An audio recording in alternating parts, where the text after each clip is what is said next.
Your question was? My question on this issue Okay, so that's a is separate issue. free will. America, free will. Okay, Mr. Boner We are a specifically is going to... democracy when it is electing our officials to represent us. But this crosses over into private property, private assets. Where does, this is a very, very slippery slope, and I would like you to address. Okay. It doesn't stop anywhere. We are at the total mercy of what our neighbors want for our own personal life choices. But your question was in terms of economic development and job creation? It's actually free. No. No, Actually, no, Mark, my there question was is a different personal question. property rights coming up for a vote at my town hall. Okay, I apologize, I misunderstood the point of your question, but Peter will address it. So ma'am, back to your point, and I see your question. Are you Ms. Lowell, Connie? Yes. Yeah, so Connie says, we're outnumbered by individuals who own 1/2 acre or less in upstate New York. How will our right to free will be sustained?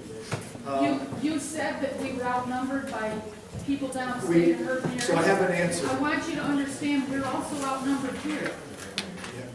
I have an answer for you. And my answer is organizing, finding like-minded coalitions, and amplifying the voice.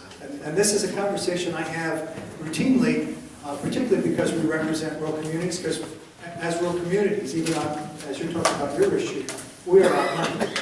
So our best strategy, and your best strategy, is find people like-minded, just as you're doing here. Find them across the region, find them across the state, and amplify your voice so that you're no longer outnumbered, that you have others who can come into Albany and elsewhere and carry your message. Because you're right, you will be outnumbered unless you band together and organize and keep the message consistent. Can I interject something and like clarify what she's trying to say? People that have gas leases, farmers that are trying to hold on. And my husband started an organic feed business in order to try to just survive. And a lot of farmers now are going into organics because it's a niche market that allows them to maintain the family farm. So we are the largest taxpayers even in the town. Like take anti-fracking Central Sharon Springs.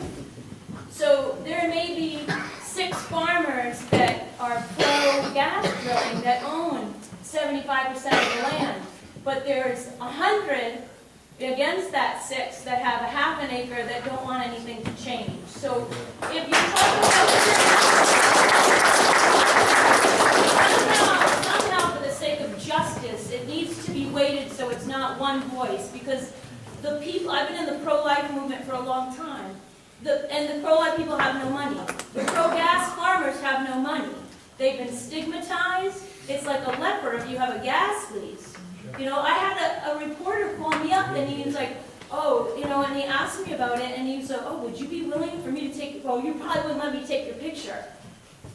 This is what we're dealing with.